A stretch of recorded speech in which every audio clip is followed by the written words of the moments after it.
Ceci est un livre audio autogénéré par Google. Chapitre 1.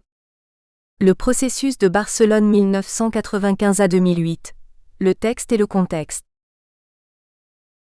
Introduction.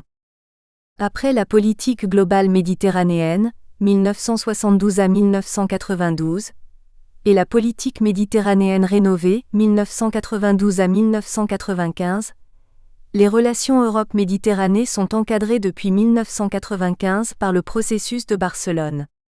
C'est en effet à Barcelone qu'est organisée en novembre 1995 la grande conférence euro-méditerranéenne et qu'est adoptée la déclaration de partenariat, signée par les 15 pays de l'UE et 12 pays de l'espace sud-est méditerranéen, Chypre, Malte, Turquie, Israël, 7 pays arabes et l'autorité palestinienne. La déclaration définit les principaux axes du partenariat, propose des priorités, esquisse les modalités de la coopération et propose des instruments de mise en œuvre. Il s'agit en gros de faire de la Méditerranée une zone de paix, de stabilité et de prospérité, à travers l'appui à la transition économique, l'instauration d'un dialogue politique et une coopération sociale et culturelle. Pour atteindre ces objectifs, l'UE propose 2 types d'instruments financiers, les ressources budgétaires et les prêts de la Banque européenne d'investissement. 1. Le contexte géopolitique des années 1990. Pour comprendre la nouvelle orientation de la politique européenne, il faut bien la situer dans le contexte géopolitique mondial, régional et local, marqué par les événements suivants. La chute du mur de Berlin, 1989, et son corollaire, l'unification allemande et les recompositions géopolitiques dans l'Est européen. La guerre du Golfe, 1991, et son impact négatif sur les relations euro-arabes et particulièrement franco-maghrébines. La crise algérienne, à partir de 1992, et les dangers qu'elle recèle pour l'ensemble maghrébin, ainsi que les risques de débordement sur l'Europe proche. La conférence de Madrid, 1991, et le processus d'Oslo, 1993, et le vent d'optimisme qui semble alors souffler sur la région. Le développement de l'islamisme militant, nourri par la persistance de la fermeture des systèmes politiques et la dégradation de la situation économique et sociale. L'ouverture des négociations en vue de l'adhésion de 10 pays de l'Europe centrale, orientale et méditerranéenne à l'Union européenne. La signature des accords du GATT et les effets prévisibles de la libéralisation multilatérale et de l'ouverture des frontières douanières sur les préférences accordées par l'UE aux pays tiers méditerranéens. En somme, une série d'événements de nature diverse qui forcent l'Europe à recentrer sa politique sur ses flancs de l'Est et du Sud. Or, au début des années 1990, l'attention de l'UE était davantage focalisée sur l'Est. Unification allemande, élargissement que sur la Méditerranée, pourtant en proie à de multiples convulsions internes et condamnée à une marginalisation inquiétante dans l'économie mondiale, avec toutefois le timide espoir d'un dénouement du conflit israélo-arabe dans la foulée des accords d'Oslo. L'UE, pour un moment distraite par les recompositions de l'Est européen et préoccupée à consolider les démocraties naissantes, et à préparer l'élargissement à l'Autriche, la Finlande et la Suède redécouvrent rapidement dans toute leur acuité les conséquences négatives d'un déficit de développement en Méditerranée, d'une marginalisation durable de la zone et décide d'œuvrer à la création d'une vaste zone économique de libre-échange euro-méditerranéenne à l'horizon de 2010 image de la zone Asie-Pacifique, APEC, et de la zone nord-américaine, ALENA. Dans l'impulsion du projet de partenariat euro-méditerranéen, l'Espagne ne ménage aucun effort. Certes, à l'instar des autres pays européens du Sud, Grèce, Italie, France et Portugal, l'Espagne ne voit pas d'un mauvais œil le projet de l'UE d'amarrer les économies de l'Europe orientale et centrale à sa locomotive, mais elle se sent plus exposée au danger d'une déstabilisation sociale et politique dans sa zone de proximité immédiate, en termes de flux migratoires clandestins et d'instabilités internes, surtout dans les pays du Maghreb. Ce n'est dès lors pas étonnant que l'Espagne ait joué un rôle central dans l'organisation de la conférence de Barcelone dans le souci de rééquilibrer la politique de l'UE dans une zone prioritaire qui affecte sa sécurité, et ne pas donner l'impression aux pays sud-méditerranéens que l'UE leur tourne le dos. Tel est le décor géopolitique de 1995 qui a servi de toile de fond au processus de Barcelone. 2. Le pari. Le pari de Barcelone se fondait sur un scénario optimiste. Le partenariat enclencherait une dynamique vertueuse. Le démantèlement des protections douanières et l'ouverture commerciale exposeraient les pays méditerranéens à la compétition internationale. Celle-ci les obligerait à prendre des mesures d'accompagnement. Réforme institutionnelle, gouvernance-administration, privatisation, dynamisation de l'appareil productif local, promotion de la coopération régionale, et enfin réduction du rôle de l'État entrepreneur au profit de l'État régulateur et distributeur. En somme, la recette libérale dans sa version la plus orthodoxe de marché dérégulé, censée accroître l'attractivité de l'espace méditerranéen pour les investisseurs locaux et internationaux, privés et publics, ce qui, naturellement devrait, pensait-on, concourir à la compétitivité de la région, à la croissance et, in fine, à la réduction de la pression migratoire, à l'affaiblissement de la contestation islamiste, bref à la stabilité de l'espace méditerranéen. Ce scénario optimiste d'une stabilité par l'économie se conjuguait du point de vue européen à un autre scénario tout aussi optimiste et quasi angélique, d'une stabilité par la démocratie.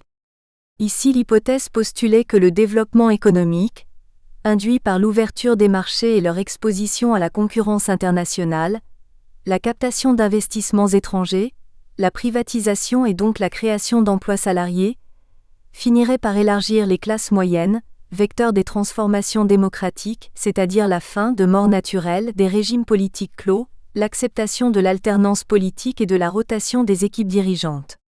En définitive, la fin des situations de rente qui entretiennent l'autoritarisme. Enfin, la stabilité par la paix. En effet, en 1995, le processus de paix israélo-arabe semblait sur les rails. Certes, le premier ministre israélien venait d'être assassiné par un des siens, mais son successeur, père, était crédité surtout en Occident, de l'image d'un homme de paix. N'était-il pas en compagnie de Rabin sur le perron de la Maison-Blanche, le 13 septembre 1993, lors de la signature de la déclaration de principe, appelée accord d'Oslo? L'UE faisait dès lors le pari que le processus d'Oslo était enclenché, et qu'il se poursuivrait jusqu'à son aboutissement normal, à savoir un État palestinien souverain et viable et qu'il était de son devoir de le soutenir, non pas en faisant ombrage aux parrains américains, mais en invitant Israéliens et Palestiniens à participer à la conférence de Barcelone comme s'il s'agissait de deux entités distinctes, ce qui est vrai, et pleinement souveraines, ce qui est faux. Tel était le triple pari de l'UE en 1995. Désenclaver les économies méditerranéennes et les dynamiser, aider à la transformation démocratique par le développement économique, et soutenir le processus de paix israélo-arabe. L'ensemble de ces transformations devait contribuer, aux yeux de l'UE, à stabiliser la jeunesse bouillonnante méditerranéenne sur place et donc à agir sur les facteurs incitatifs au départ, à réduire les instabilités locales et donc à prévenir leur réverbération externe, et enfin à éteindre les foyers de tension qui génèrent ressentiment, frustration, voire des actes de terrorisme localisés voire globalisés. Ainsi, l'enjeu sécuritaire est au cœur du dispositif partenarial mis en place à Barcelone en 1995. 3. Le processus de Barcelone en 2008. Les bouleversements géopolitiques et géoéconomiques. À l'orée de 2009, on ne compte plus les colloques, conférences, séminaires et rapports censés faire le bilan du processus engagé. Les documents officiels, au nord comme au sud, concordent sur la nécessité de réviser, relancer, optimiser, rénover, rajeunir, remettre sur les rails, un processus qui ne semble pas avoir donné tout son potentiel et qui suscite chez les uns, au sud, des réactions d'exaspération face à un processus boiteux, bureaucratique et paternaliste, et chez les autres au nord, des réactions de frustration face à des attentes inassouvies. Je ne me hasarderai pas ici à faire l'inventaire complet des reproches réciproques, des réalisations accomplies et des défaillances constatées de ce qui n'est qu'un processus en cours. Mais je voudrais souligner les bouleversements géopolitiques et géoéconomiques des 13 dernières années, qui affectent et affecteront le cheminement, déjà sinueux, euro-méditerranéen.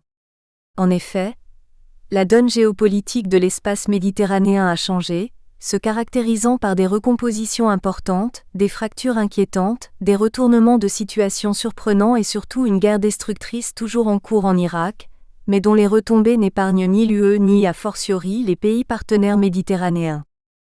3.1. Transformation géopolitique. 3.1.1. D'abord, l'Union européenne n'est plus la même. Depuis 2004, l'UE englobe 12 nouveaux membres et près de 120 millions d'habitants. Ses frontières se dilatent à l'est jusqu'à l'Ukraine, mais désormais incorporent 2 pays méditerranéens, Chypre et Malte. Ce faisant, l'UE fait le pari de l'élargissement au détriment de l'approfondissement, mais ce n'est pas le lieu ici de gloser sur l'opportunité ou non de cette décision historique. Les opinions en Europe sur cette question sont au demeurant contrastées, au vu du coût de l'élargissement et de l'alignement des nouveaux entrants sur la politique américaine, comme on l'a constaté lors de l'invasion américaine de l'Irak en 2003, et cette fameuse sortie de Rumsfeld sur la vieille et la nouvelle Europe. En ce qui concerne les partenaires méditerranéens, l'élargissement est vu avec une certaine appréhension. Certes, l'élargissement génère des effets bénéfiques en termes d'accroissement de la taille du marché interne de l'UE et des flux touristiques potentiels en Méditerranée, mais il accentue les risques liés aux effets d'éviction en matière de commerce et d'investissement, outre la ponction d'aides importantes. On estime en effet le coût provisoire de l'élargissement à près de 59 milliards d'euros entre 2000 et 2006, soit 10 fois plus que les engagements MEDA, l'instrument financier du partenariat. Dans cette estimation, ne sont pas inclus les sommes destinées à la Roumanie et à la Bulgarie qui intègrent l'Union européenne, le 1er janvier 2007. L'élargissement induit une autre transformation puisque Chypre et Malte, pays partenaires méditerranéens en 1995, changent de camp et deviennent des membres à part entière de l'UE. Cela n'est pas sans conséquence, car nous passons d'une configuration de 15+12 à une autre configuration de 27+10, c'est-à-dire Israël, la Turquie, 7 pays arabes et l'autorité palestinienne. Or, Israël n'a pas besoin de zone de libre-échange puisqu'il l'a déjà avec l'UE, et la Turquie est un pays candidat et dispose d'ailleurs d'une union douanière avec l'UE, étape plus avancée encore que la zone de libre-échange. En réalité, le partenariat euro-méditerranéen se transforme en un partenariat euro-arabe, mais personne ne veut l'admettre. 3.1.2. L'Union européenne, à défaut de pouvoir peser sur les négociations israélo-arabes, laissées sous l'égide de l'Amérique, cherche à apporter sa pierre à l'édifice en intégrant Israël et les Arabes dans un même forum régional. La position de l'UE se comprend dans le contexte d'optimisme de 1995, marqué par le lancement du processus de paix. Mais aujourd'hui elle pose problème. En effet, l'insistance de l'UE à inclure Arabes et Israéliens dans un même projet devient plus problématique et constitue, à mes yeux, une inversion méthodologique attestant une posture contradictoire avec le processus d'intégration européenne lui-même. En effet, le traité de Rome n'a pu être signé qu'après la réconciliation de l'Allemagne avec ses voisins, la normalisation des relations intereuropéennes, la reconnaissance de l'intangibilité des frontières issues de la Deuxième Guerre mondiale et la reconnaissance de la souveraineté des États dans des frontières garanties et reconnues. En Europe, il y a eu d'abord réconciliation, normalisation et reconnaissance de l'intangibilité des frontières et ensuite un projet d'intégration régionale. Or, ce que l'Europe exige des Arabes est la démarche inverse. On coopère avec Israël avant la réconciliation et donc avant la fin de l'occupation. En somme, l'UE met la charrue devant les bœufs. Cette attitude qui pour les Arabes ajoute l'insulte à l'injure, explique le boycott par certains États arabes des réunions Euromed, la contamination du volet politique et de sécurité par le pourrissement du conflit et l'impossibilité de s'entendre sur le contenu d'une charte méditerranéenne de paix et de sécurité. Je crois que l'UE ne voit pas les choses de cette manière, et continue à mettre au crédit du partenariat euro-méditerranéen, le fait que c'est le seul forum où Israéliens et Arabes sont assis autour de la même table. Alors que la réalité sur le terrain est moins angélique, se déclinant en lettres de sang et de violence. Ce n'est pas Miguel Ángel Moratinos qui démentirait ce constat, lui qui, en tant que premier envoyé spécial de l'UE au Proche-Orient à partir de 1996, a déployé une énergie folle pour imposer l'acteur européen aux protagonistes et maintenir le fil du dialogue avec tous. Mais son action reflétait toutes les contradictions de l'UE et ses tiraillements, confirmant ainsi le proverbe arabe qui dit que « le cavalier ne peut pas courir plus vite que son cheval ». 3.1.3 Le 11 septembre 2001 bouleverse également la donne géopolitique en Méditerranée par son impact sur les représentations collectives, et par la guerre d'Irak supposée laver l'affront subi. Déjà, après la disparition de l'ennemi soviétique, certains auteurs américains comme Samuel Huntington se mettent à fabriquer des ennemis de substitution. L'islam apparaît comme une cible tout indiquée. Il s'étend comme une large écharpe de la Mauritanie jusqu'en Indonésie à la lisière des continents. Il est une éponge imbibée de pétrole et de gaz et constitue de surcroît une proie facile parce qu'il accumule les déficits, comme le soulignent les rapports du PNUD sur le développement humain arabe. Rien d'étonnant que les haineux accents aigus aux conservateurs américains fassent de l'ouvrage de Samuel Huntington, Le choc des civilisations, leur livre de chevet. D'autant que le 11 septembre semble corroborer la thèse du choc. C'est dans ce contexte que prolifèrent en Occident non seulement les condamnations des organisations islamistes radicales, ce qui est légitime, mais les stigmatisations de la civilisation et de la religion musulmane elle-même, comme le démontre la réflexion de Berlusconi sur la supériorité de la civilisation occidentale, et surtout, l'affaire des caricatures danoises. Les Européens, d'abord choqués par le discours simpliste américain sur le bien et le mal, finissent au moins au niveau populaire par y adhérer, comme l'attestent les sondages effectués et qui révèlent les peurs que l'islam semble désormais susciter en Europe. Chose aggravante. L'islam n'est pas seulement vu en Europe comme une menace extérieure mais aussi et surtout, intérieure à travers l'immigration installée et clandestine, désormais largement criminalisée au même titre que le trafic de drogue ou la traite des êtres humains. Tandis que de l'autre côté de la Méditerranée, comme en écho, un processus similaire de diabolisation de l'Occident, surtout américain, se met en branle. Comment s'étonner dès lors que de telles représentations collectives n'affectent durablement le dialogue culturel entre les partenaires euro-méditerranéens? La déchirure est telle que le président Prodi constitue un groupe de sages pour réfléchir au rétablissement de la confiance et à la déconstruction des stéréotypes qui empoisonnent l'atmosphère, crispent les relations, empêchent une véritable coopération entre voisins et suscitent des peurs irrationnelles débouchant sur des extrémismes politiques et des replis communautaires, voire même sur des attentats horribles, Madrid en 2004 et Londres en juillet 2005, et des actes de vengeance, assassinat du cinéaste Van Gogh en Hollande en 2005. 3.1.4 Dans ce climat culturel assombri, la guerre d'Irak de 2003 vient jeter de l'huile sur le feu car elle confirme, aux yeux des Arabes et des musulmans, le mépris des États-Unis et certains de leurs acolytes européens pour le droit international, pour le droit humanitaire, pour les institutions internationales et multilatérales. Mais cette fois, la perception de l'Occident se diversifie et se nuance. Les millions d'Européens manifestant leur opposition à la guerre rapprochent l'Europe des voisins méditerranéens, tandis que l'atlantisme outrancier de certains États européens, l'Espagne du gouvernement Aznar et l'Italie du gouvernement Berlusconi, exposent au grand jour les graves fissures dans l'édifice européen. Mais au total, la guerre d'Irak pollue le partenariat euro-méditerranéen et entrave son évolution. Tout d'abord, elle détourne les regards des problèmes réels qui tenaillent l'Europe et la Méditerranée. Ensuite, elle constitue un fardeau financier et surtout, elle brise le consensus européen. Le soutien du gouvernement espagnol de l'époque à cette guerre affaiblit le rôle de l'Espagne en Méditerranée et ébrèche son image déjà ternie par l'épisode peu glorieux de l'île Perejil, Leila. Tandis que le soutien du gouvernement Berlusconi à l'aventurisme américain marginalise l'Italie et jette le doute sur sa vocation méditerranéenne. D'ailleurs, le retour de Berlusconi aux commandes en 2008 n'augure rien de bon pour ce grand pays méditerranéen.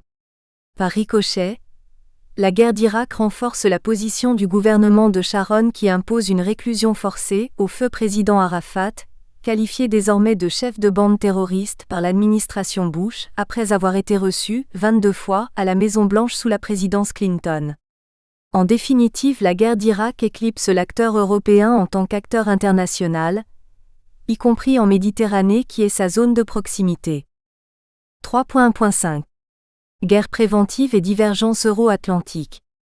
Le concept de la guerre contre la terreur et l'intervention préemptive, conduite par les États-Unis et leurs alliés en Irak, induit de profondes ruptures stratégiques entre Américains et Européens, dont le lieu de condensation se trouve dans le bassin méditerranéen et dans la région du Proche-Orient.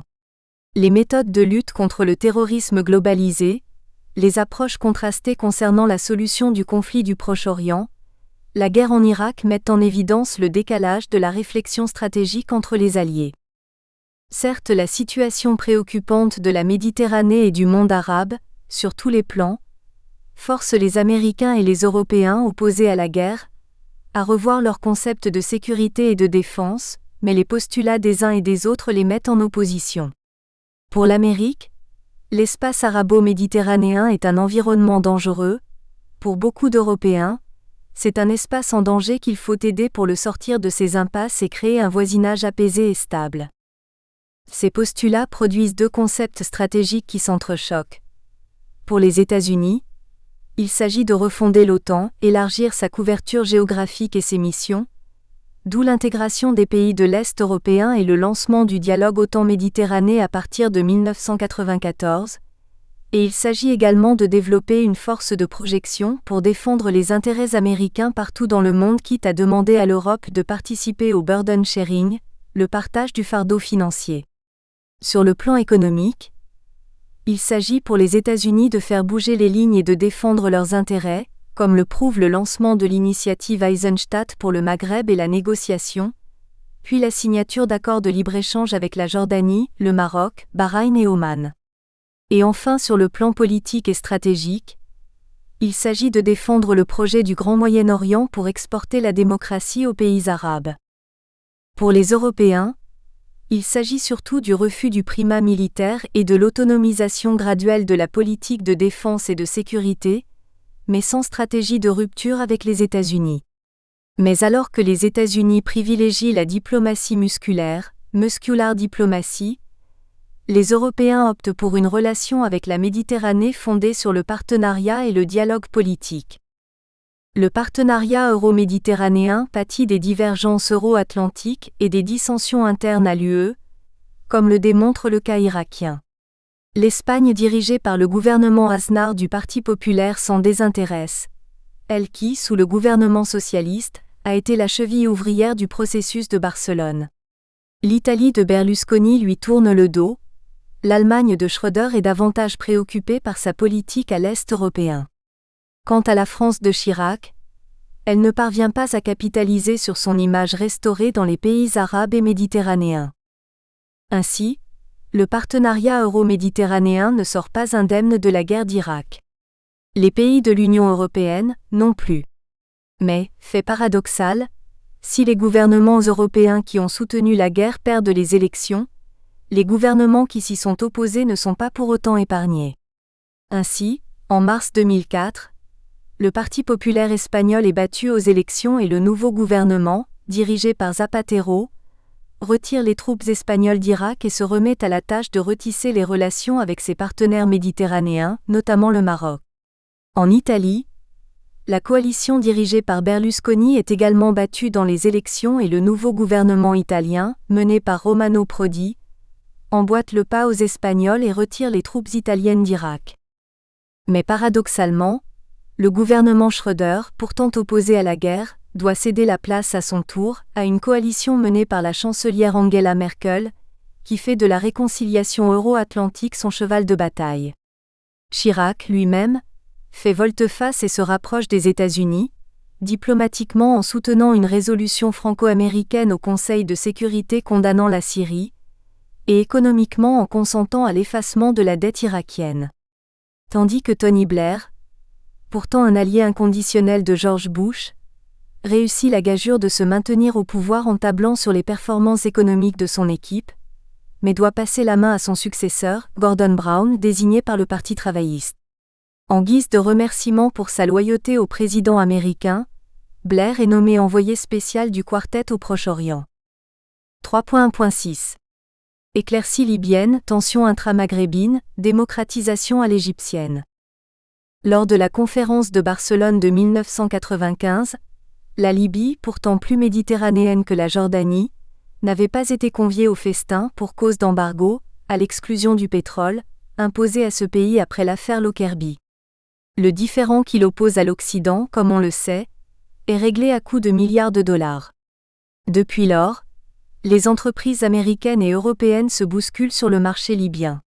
La Libye, considérée il n'y a pas si longtemps comme un État voyou, Rogue State, mis au ban de la communauté internationale, se retrouve en odeur de sainteté. Elle est même invitée en tant qu'observateur aux réunions Euromed. Le déblocage de la question libyenne contraste avec les tensions persistantes entre l'Algérie et le Maroc dont les frontières sont fermées, depuis de nombreuses années, sur fond de suspicions réciproques et de réactivation du litige sur le Sahara occidental, quelque temps éclipsé par la guerre américaine en Irak et l'éclatement de la deuxième intifada en Palestine occupée.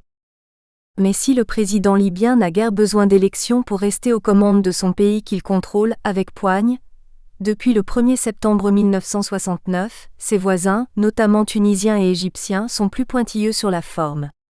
Ben Ali de Tunisie fait modifier la constitution pour se faire réélire à plus de 99% des suffrages, 2004, tandis que Moubarak d'Égypte, qui s'accroche au pouvoir depuis 1981, annonce, en 2005, que les prochaines élections égyptiennes seront ouvertes à la compétition, ce qui laisse supposer que les précédentes étaient de véritables simulacres démocratiques. Tout cela provoque ricanement dans les cercles européens, mais rarement des dénonciations. Ce qui signifie que la conditionnalité démocratique, pourtant prévue par la déclaration de Barcelone, demeure de pure forme. Certes, du côté positif, Palestiniens et Libanais ont pu organiser des élections libres et transparentes en janvier 2005, élections présidentielles palestiniennes, mai-juin 2005, élections législatives libanaises et janvier 2006, élections législatives palestiniennes. Mais si les Libanais avaient au préalable forcé le départ des troupes syriennes de leur pays, les Palestiniens, quant à eux, doivent tenir leurs élections sous occupation. Ni les États-Unis ni l'Europe ne jugent opportun de soumettre au Conseil de sécurité une résolution demandant le retrait immédiat des forces d'occupation israéliennes, à l'instar de la résolution adoptée à l'encontre de la Syrie et sponsorisée par la France et les États-Unis. Pire encore, l'UE va se ranger derrière Israël et les États-Unis pour disqualifier le Hamas palestinien, vainqueur des élections palestiniennes que les observateurs étrangers, sous l'égide de Jimmy Carter, ancien président des États-Unis, ont qualifié de transparente, propre et libre. En retirant son aide au nouveau gouvernement palestinien, dirigé par Ismaïl Haniyeh, l'UE a puni les Palestiniens pour avoir exercé un droit démocratique d'élection et fait le mauvais choix démocratique.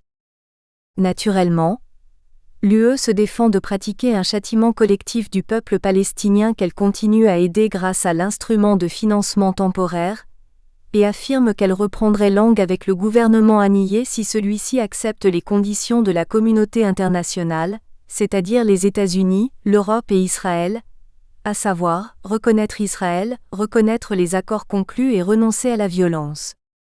Ces conditions démontrent de façon flagrante le parti pris européen, car à aucun moment, l'UE n'a jugé nécessaire d'exiger la même chose d'Israël.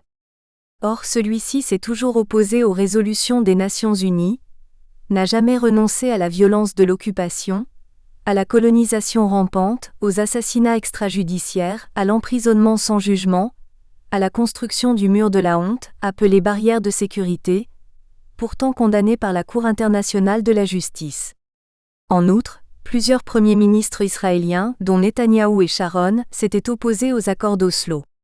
Et tous les ministres israéliens ont tourné le dos au principe de paix contre territoire, ne fût-ce que par la poursuite de la colonisation. Et cela, en dépit de l'offre de paix des dirigeants arabes lors des sommets de Beyrouth en 2002 et de Riyad en 2007. C'est dire combien la question palestinienne sert de révélateur des incohérences européennes puisque l'Europe prêche la démocratie, mais boycotte un gouvernement issu des urnes. On connaît la suite. Boycotté, diabolisé, délégitimé, le gouvernement Hamas se réfugie dans une posture de refus et se radicalise davantage. Il finit par prendre le contrôle de Gaza, en 2007, n'hésitant pas à faire usage de la force la plus brutale, tandis qu'en Cisjordanie, le président palestinien Mahmoud Abbas installe un gouvernement bis, dirigé par Salam Fayyad, soutenu financièrement par les États-Unis et l'Union européenne, mais qui est incapable d'arracher à Israël la moindre concession significative. Ainsi, au lieu d'avoir un seul État palestinien indépendant, les Palestiniens s'offrent le luxe de deux gouvernements sans État. Les propos qui précèdent montrent bien que le contexte géopolitique mondial, européen et méditerranéen n'est plus le même en 2008. Élargissement européen et impasse institutionnelle, pourrissement du conflit israélo-arabe et déraillement du processus d'Oslo, guerre d'Irak et division européenne, lutte contre le terrorisme international et tensions euro-atlantiques, crispation des relations intramaghrébines, etc. C'est sans doute pour conjurer le mauvais sort et limiter les retombées négatives de la guerre d'Irak et de l'élargissement, que l'UE lance sa nouvelle politique de voisinage, promettant à ses voisins tout sauf les institutions, c'est-à-dire la participation au marché de l'UE, le rapprochement des structures réglementaires, l'instauration de relations commerciales préférentielles, la conclusion de nouveaux accords de voisinage. En somme, plus ça change, plus c'est la même chose. 3.2. Les transformations géoéconomiques. Depuis 1995, l'UE et les pays MED ont entamé des négociations qui ont abouti à la conclusion des accords d'association. Ces accords sont actuellement en vigueur avec les territoires palestiniens, accord intérimaire de 1997, avec la Tunisie, 1998, le Maroc 2000, Israël 2000, la Jordanie 2002, le Liban 2003 et Égypte 2004. Les accords avec l'Algérie et la Syrie ont été signés en 2002 et 2004, mais attendent la ratification et donc l'entrée en vigueur. Tous ces accords sont conçus comme des outils visant à moderniser les économies par des réformes structurelles, en offrant un ancrage extérieur, celui de l'UE. Ce n'est pas le lieu ici d'apprécier dans les détails le degré des progrès accomplis. Les rapports du réseau FEMIS sont assez éloquents à cet égard. Ce qui est certain, c'est que la libéralisation des marchés demeure lente puisque la protection tarifaire des pays partenaires méditerranéens reste plus élevée comparativement à d'autres zones émergentes. En effet, en 2007, la moyenne simple des droits de douane appliqués dans l'industrie est de 17% pour les pays MED, contre 10% pour l'Asie, 9,5% pour l'Amérique latine et 5,2% pour les nouveaux membres de l'UE. En outre, le rapprochement des législations douanières et de la normalisation ainsi que des règles d'origine sont encore dans les limbes. Certes, le volume des prêts octroyés au titre de la nouvelle facilité financière FEMIP, de la Banque européenne d'investissement atteint en 2007 près de 3 milliards d'euros, mais en dehors de cela, les investissements européens en Méditerranée stagnent à un niveau de 1% à 1,5% du total des investissements extérieurs. 0,7 milliards de dollars en 1995, 3,6 milliards en 2003 et 7 milliards en 2007, et fait important, 60% de ces investissements sont captés par trois pays, Israël 36,9%, la Turquie et le Maroc. Mais dans ce dernier pays, comme c'est le cas des autres pays arabes, les investissements directs européens financent davantage des opérations d'acquisition d'entreprises existantes ou de licences d'exportation, téléphonie par exemple, plutôt que l'établissement de nouvelles activités génératrices de nouveaux emplois. Ceci explique pourquoi la part des pays MED dans les échanges mondiaux ne progresse que légèrement, passant de 1,8% en 1995 à 3% en 2007, et leur part sur le marché européen passe de 4,9% à seulement 6% pendant la même période, alors que l'Union européenne compte pour près de 50% des échanges totaux des pays MED et Q'. Elle continue à enregistrer des soldes commerciaux positifs récurrents depuis 1995, et cela malgré le renchérissement des prix pétroliers depuis 2004. De fait, les exportations des marchandises européennes vers les pays MED en 1995 atteignaient 112,3 milliards d'euros, les importations 69,3 milliards, soit un solde commercial positif de près de 42 milliards. 8 ans plus tard, en 2003, les montants sont respectivement de 169 milliards en exportation, soit une augmentation de 50% depuis 1995, de 134,5 en importation, soit une augmentation de 94%, avec toujours un solde commercial en faveur de l'UE de 34,5 milliards. L'envolée des prix pétroliers à partir de 2004 va progressivement rogner l'excédent commercial de l'UE, mais hors énergie, la Méditerranée demeure chroniquement déficitaire. Ainsi, la Méditerranée continue à constituer un marché captif pour l'économie européenne. Et pourtant, l'UE devra faire face dans les années à venir à d'anciens concurrents et de nouveaux arrivants sur les marchés méditerranéens. Les États-Unis et les pays asiatiques, notamment la Chine. Chapitre 2. L'offensive commerciale des États-Unis dans le monde arabe et en Méditerranée. Après avoir été le théâtre d'une rivalité acharnée entre les deux pôles de la guerre froide, 1956 à 1989, le monde arabe s'est trouvé littéralement dominé depuis 1990 par le seul hégémon américain. La première guerre du Golfe avait fait voler en éclats le système régional arabe, et par ricochet, permis à l'Amérique d'étendre son hégémonie dans la région. À partir de 1990, les États-Unis répartissent les pays arabes en 4 groupes.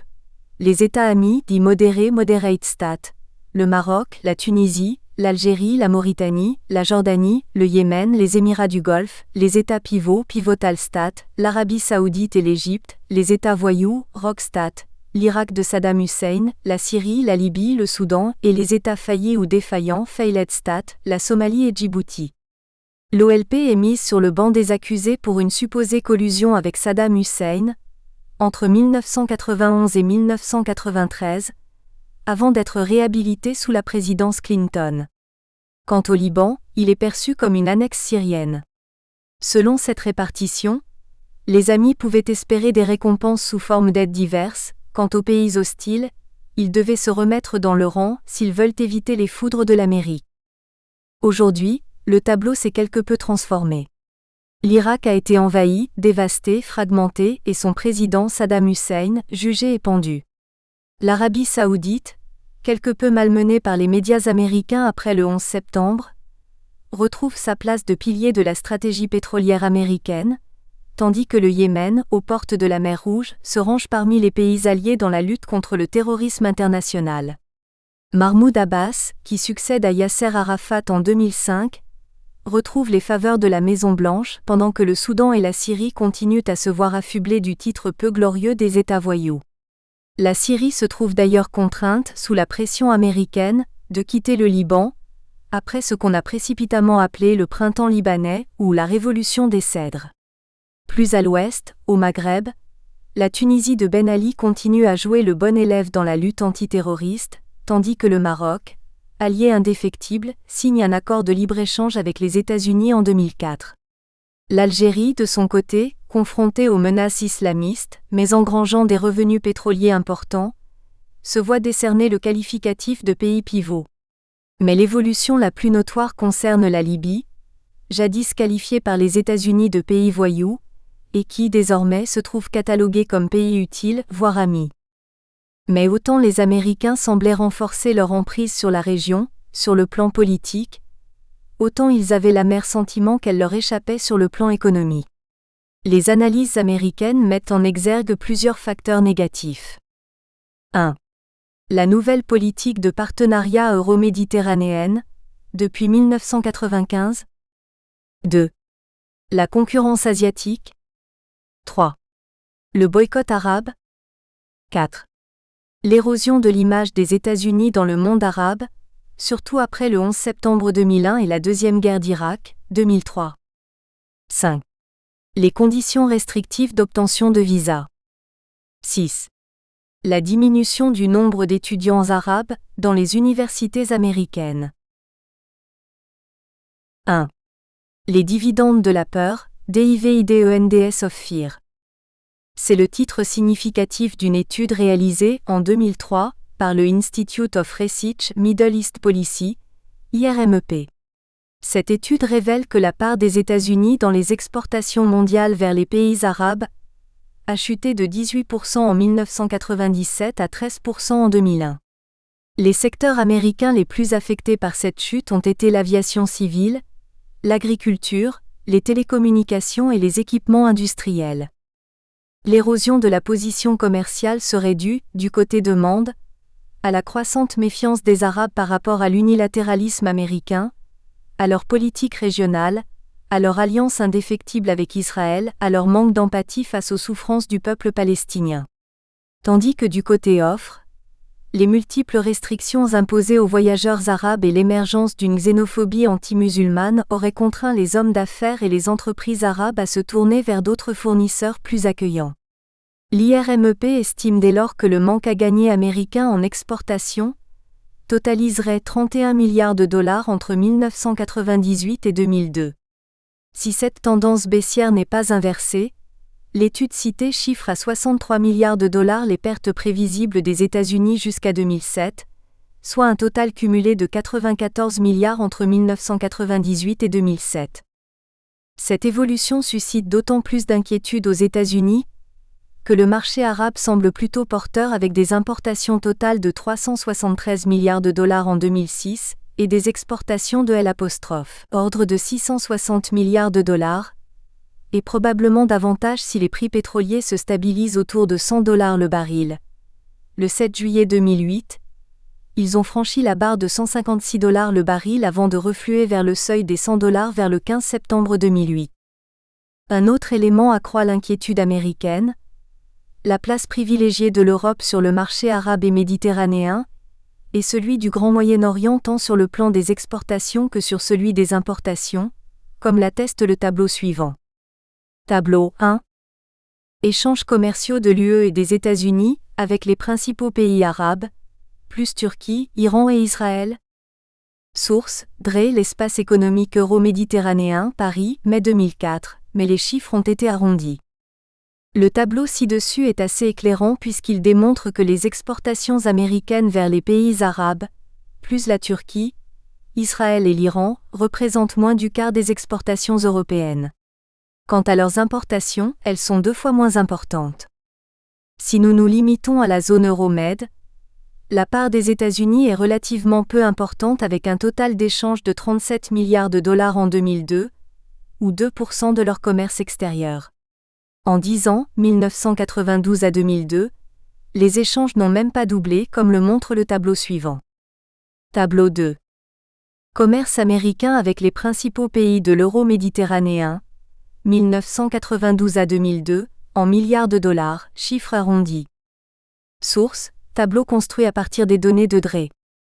Ce qui se dégage nettement de ce tableau est la place prépondérante d'Israël et de la Turquie dans le commerce américain avec la région méditerranéenne. À eux seuls, ces 2 pays totalisent en 2002 plus de 3,5 fois le commerce américain avec les 5 grands pays arabes impliqués dans le processus de Barcelone. Les échanges des États-Unis avec Israël représentent quasi 2 fois le commerce des États-Unis avec le Maroc, l'Algérie, la Tunisie, l'Égypte, la Jordanie et la Syrie réunies. Pour l'ensemble de la région, on constate que les exportations américaines ont presque doublé entre 1992 et 2002, 19 milliards de dollars en 1992 contre 36 milliards en 2002, alors que les exportations européennes ont quintuplé pendant la même période, passant de 23 milliards de dollars en 1992, 110 milliards en 2002. En fin de période, le déficit commercial américain avec la région s'est creusé, atteignant 16 milliards de dollars en 2002 alors que les États-Unis réalisaient un excédent commercial de 2 milliards de dollars en 1991. Les conclusions que tirent les analystes américains de ce constat chiffré sont claires. 1. L'UE détient en Méditerranée et au Moyen-Orient un marché captif qu'elle tente de cadenasser à son avantage par une série d'accords, notamment processus de Barcelone, accord EU Conseil de coopération du Golfe. 2. Les États-Unis sont en train d'être pris de vitesse dans le monde arabe par les Asiatiques, notamment la Chine, le Japon et l'Inde. 3. Il faut dès lors forger une nouvelle politique américaine de pénétration des marchés arabes, susceptible d'accroître la présence commerciale américaine dans la région. 2. Une nouvelle offensive américaine.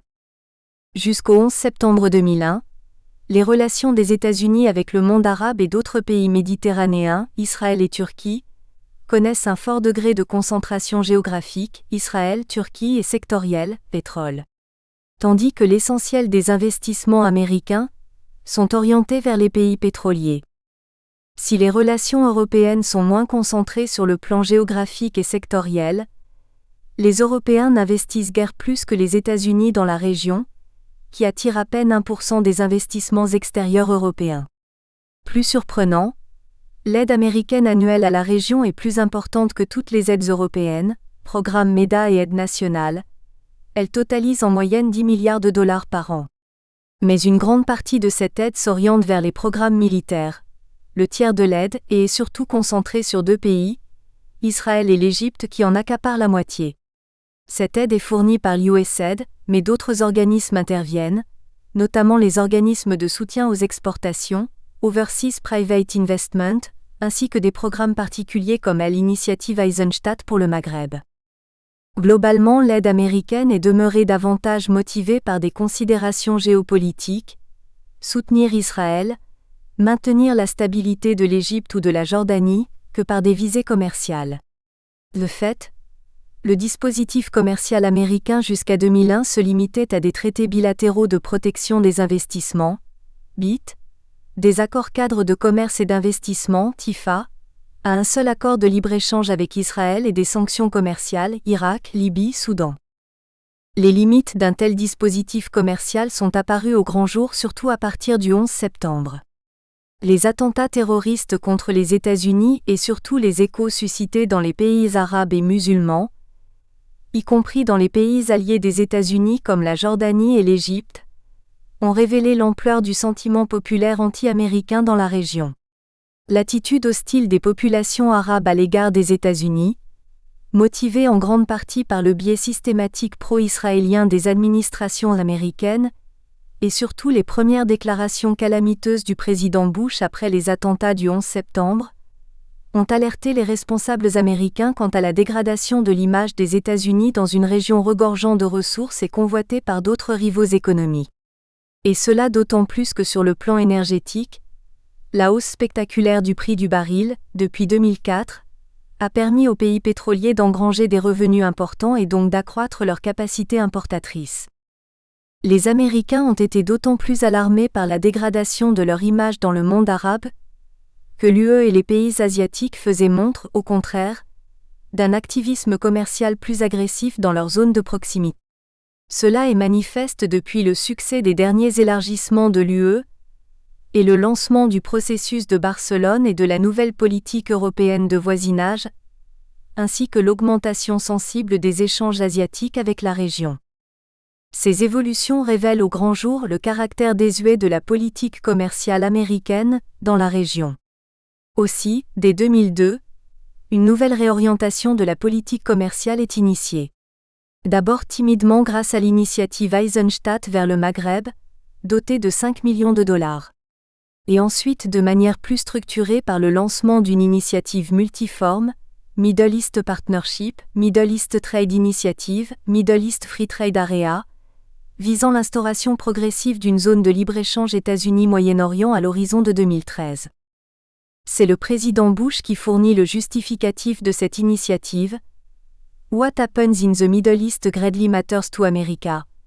Ce qui se passe au Moyen-Orient est d'une grande importance pour l'Amérique. Témoignant devant le Comité des finances du Sénat, 10 mars 2004, le sous-secrétaire d'État à l'économie, Alan Larson, donne une vue plus détaillée de la nouvelle politique américaine. Se fondant sur les rapports du PNUD sur le développement humain dans le monde arabe, il insiste sur la nécessité de la réforme économique et politique qui doit être impulsée de l'intérieur et qui doit être créatrice d'emplois et donc d'espérance. Il rappelle le rôle catalyseur des États-Unis dans cette réforme afin d'accroître la prospérité, la stabilité et une paix durable dans la région, to anchor lasting peace in the region. Et il rend compte des nouveaux accords de libre-échange conclus entre les États-Unis et certains pays arabes.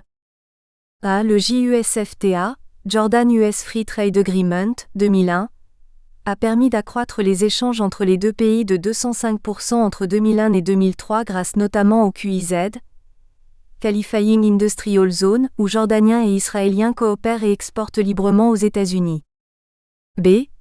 Le US-Morocco Free Trade Agreement a été conclu le 2 mars 2004 offrant un accès libre à plus de 95% des produits marocains. C. Les négociations pour la conclusion d'un accord similaire avec Bahreïn sont en cours. D. Des négociations sont entamées avec l'Arabie saoudite pour faciliter son accession à l'Organisation mondiale du commerce. Depuis ce discours, les négociations avec Bahreïn et Oman ont abouti à la conclusion de nouveaux accords de libre-échange. Pourquoi ces accords maintenant ? Pour le sous-secrétaire d'État, il y aurait deux raisons fondamentales.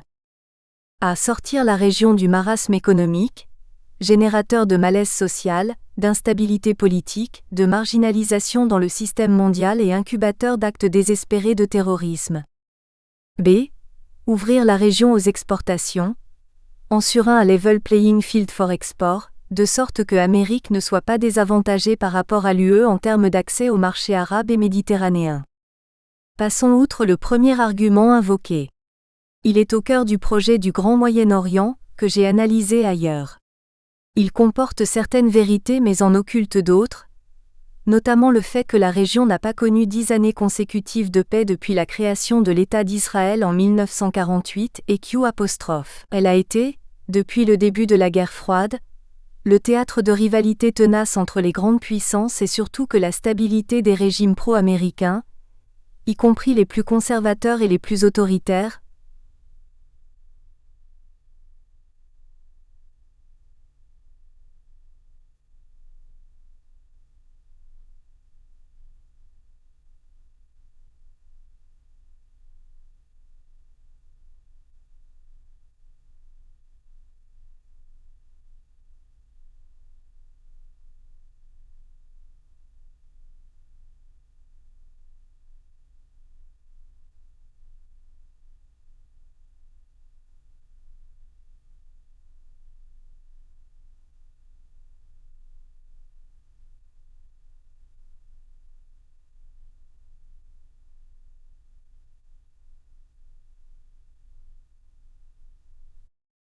Quant au deuxième argument, je crois qu'il est fondamental.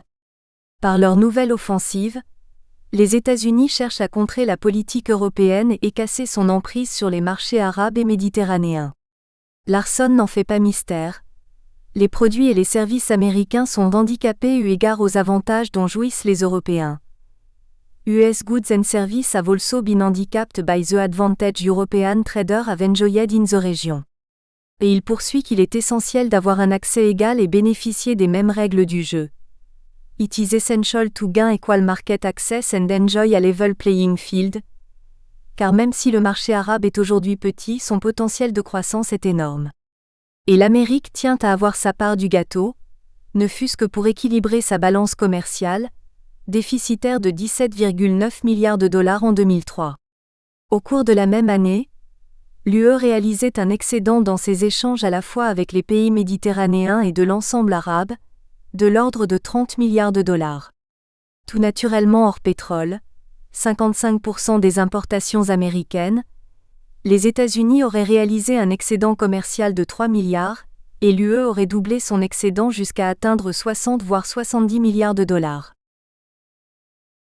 3.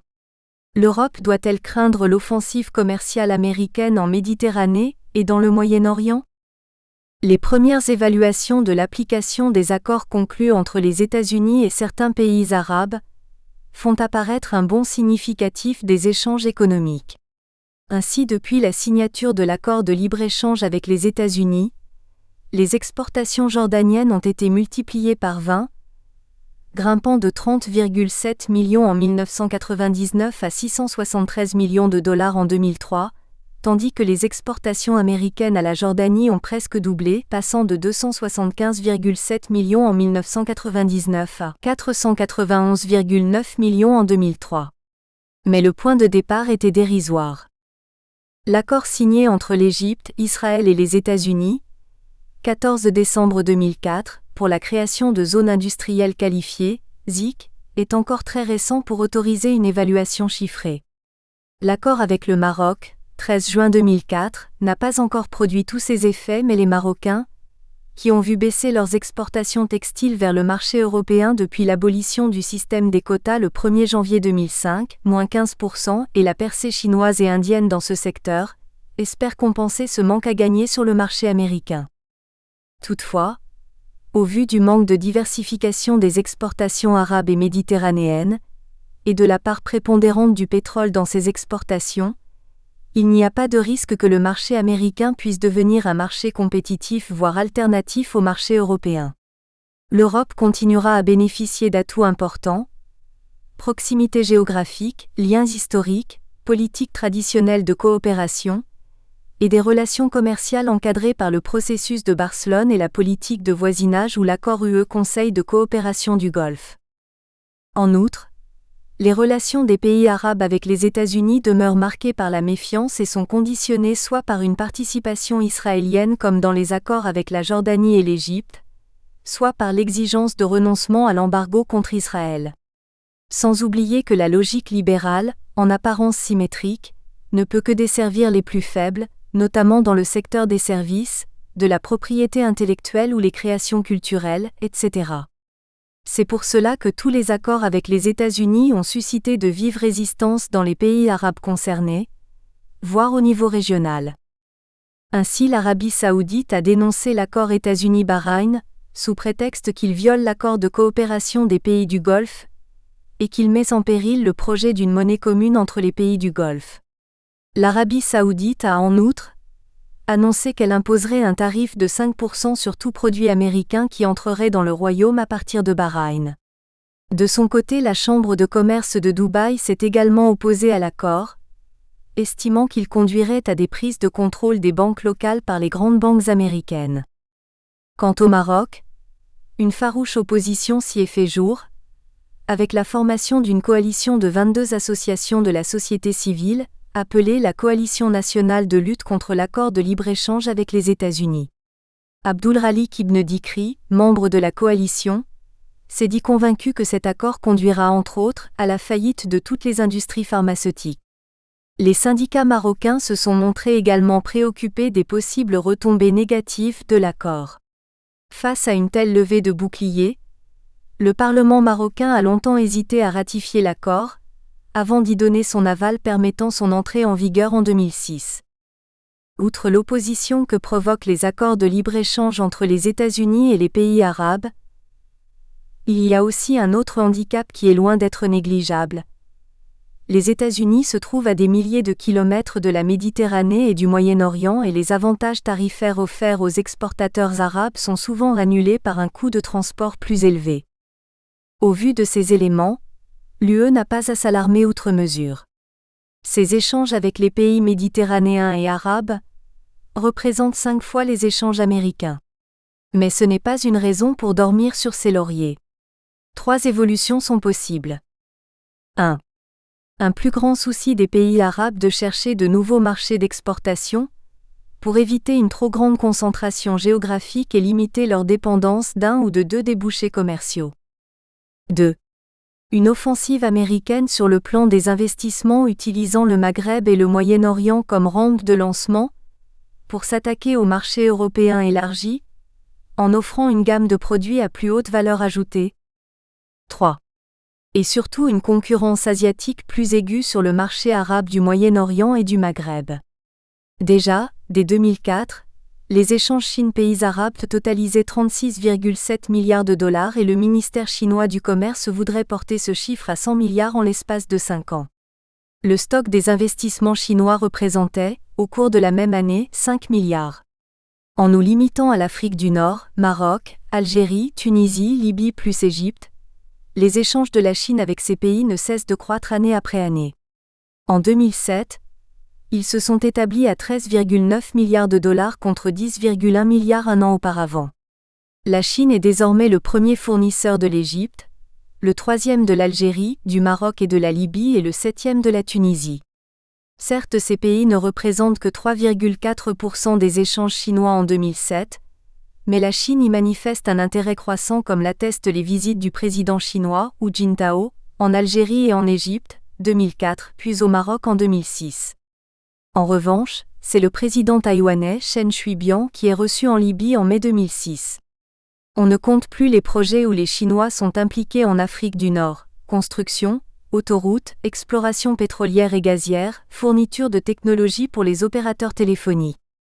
Certes, les investissements chinois dans la zone demeurent modestes, mais il ne fait pas de doute qu'ils vont augmenter au fil des années pour approvisionner le marché chinois en produits énergétiques, profiter de la taille du marché local, 150 millions d'habitants, ou simplement comme tremplin pour profiter de l'opportunité qu'offre le marché unique européen.